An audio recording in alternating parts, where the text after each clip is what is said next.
پھر وہی سرگوشی، کیا تم بانو کے گھر جانا چاہتی ہو؟ میں چپ رہی، مجھے اس پر غصہ آ رہا تھا، کیسے کوئی کسی کو بے بس کر سکتا ہے۔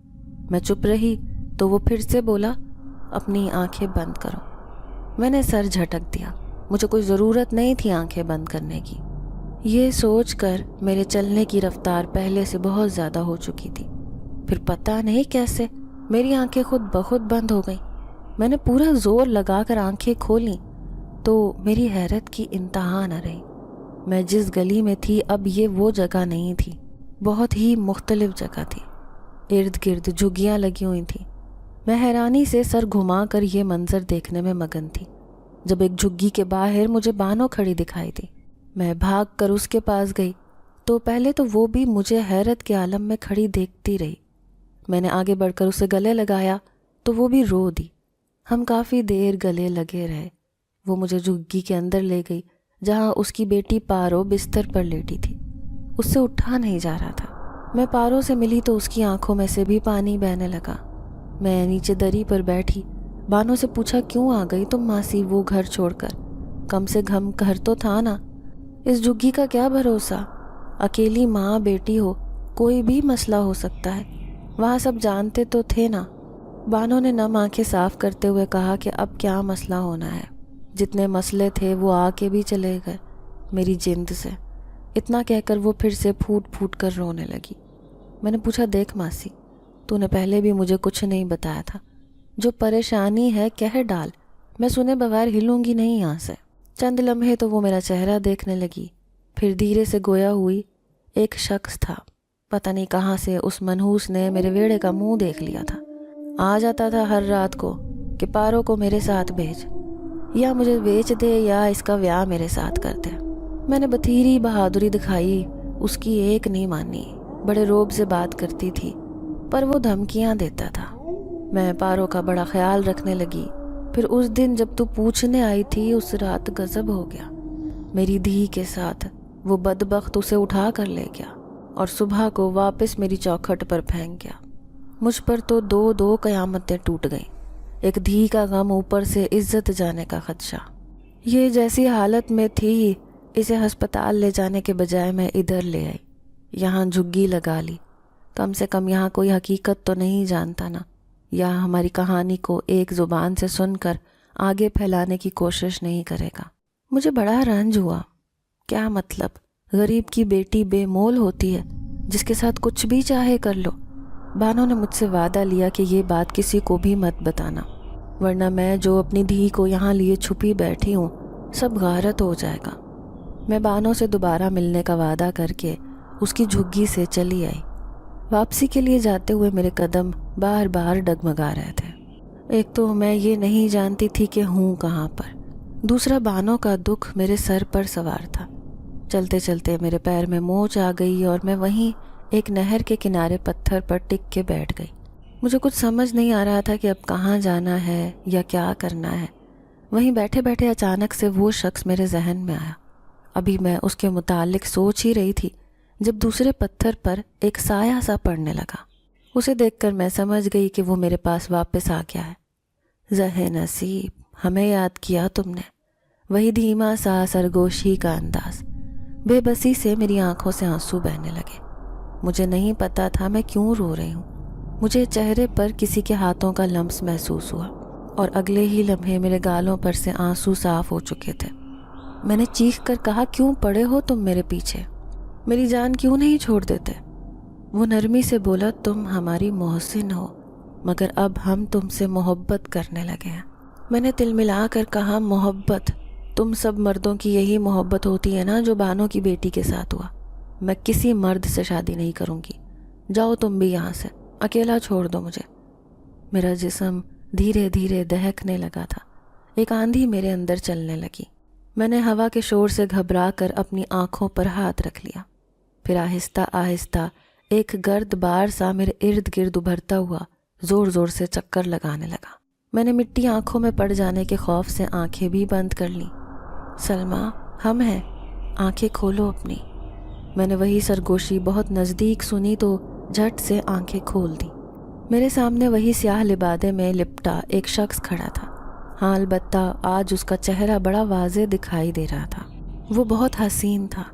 میں چند لمحے تو ٹک ٹکی باندھے اسے تکتی رہ گئی، پھر جیسے ہوش کی دنیا میں واپس آئی تو سخت لہجے میں پوچھنے کے باوجود میری آواز ڈگمگا گئی، کون ہو تم؟ وہ میرے سامنے گھٹنوں کے بل بیٹھا اور بڑی اپنائیت سے بولا، ہم غلام تھے مگر اب تمہاری محبت میں ڈوب چکے ہیں۔ میں نے گردن گھما کر ارد گرد دیکھا مگر دور دور تک کوئی انسان بھی دکھائی نہیں دے رہا تھا۔ کیا مطلب؟ اس نے سابقہ لہجے میں کہا، یاد ہے تمہیں؟ تم اس بابے کے پاس گئی تھی، تم نے ہی ہمیں بوتل سے آزاد کروایا تھا۔ وہ بہت ظالم شخص تھا، ہمیں سالوں سے اپنی قید میں رکھا ہوا تھا۔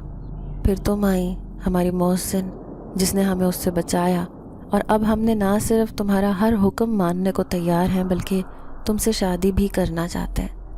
آخری بات پر مجھے ایک ڈنگ سا لگا، بھلا کہاں ایک جن زاد اور کہاں میں؟ نہیں، میں نے سختی سے گردن نفی میں ہلائی۔ وہ اصرار کرتے ہوئے بولا، ہم محبت کرتے ہیں تم سے۔ اچانک ہی میرے ذہن میں جھماکا سا ہوا تو میں نے کہا، بانو کے لیے کچھ کر سکتے ہو؟ وہ نرمی سے بولا، ہم وعدہ کرتے ہیں اس بیوہ عورت کی زندگی کو بہتر کرنے کی پوری کوشش کریں گے، مگر اس کے لیے ہمیں کچھ وقت چاہیے۔ اور بتاؤ، ہم تمہاری محبت پانے کے لیے کیا کر سکتے ہیں؟ میں نے خود پر ضبط کرتے ہوئے کہا کہ دیکھو، تمہارا میرا ملن ممکن نہیں، تم میرا پیچھا چھوڑ دو۔ میں نے تم پر احسان کیا تھا، تم بانو کی مدد کر کے اس احسان کا بدلہ چکا سکتے ہو، اس کے بعد کبھی بھی میرے سامنے مت آنا، مجھے آرام سے زندگی جینے دو۔ تم اپنی کسی جن زادی سے شادی کرو، اگر تم نے میری بات مان لی تو مجھے یقین آ جائے گا کہ واقعی میں تم مجھ سے محبت کرتے ہو، اور تم اس شخص کی طرح نہیں ہو جس نے بانو اور اس کی بیٹی کو تکلیف دی، کیونکہ محبت میں کسی کو تکلیف نہیں دیتے نا۔ وہ اسی لمحے اٹھ کھڑا ہوا، بولا، میں وعدہ کرتا ہوں کبھی تمہیں زچ نہیں کروں گا، مگر اتنی اجازت دے دو میں تمہیں دیکھ سکوں، چاہے کبھی کبھار ہی صحیح۔ میں چپ کر گئی اور وہ وہاں سے چلا گیا۔ اس دن کے بعد آج اس بات کو اتنے سال ہو گئے، مگر وہ کبھی بھی میرے سامنے نہیں آیا۔ بانو کو نہ جانے کیسے اس نے ایک بہت ہی پیارا سا گھر میرے احسان کے بدلہ چکانے کے طور پر دیا۔ آج بانو ماسی تندور چلانے کے بجائے بہت سے گھروں کے چراغ جلائے ہوئے ہیں، بہت سے گھروں کو وہ صدقہ کرتی ہے۔ صرف اتنا ہی نہیں، اپنی بیٹی جیسی لڑکیوں کے لیے اس نے ایک ادارہ بھی بنایا ہے جس کا اسے کوئی علم نہیں، مگر میں جانتی ہوں یہ سب اسی جن زادے کی مدد سے ہی ممکن ہوا ہے، ورنہ کہاں ایک ان پڑھ عورت اور کہاں ایک ادارہ۔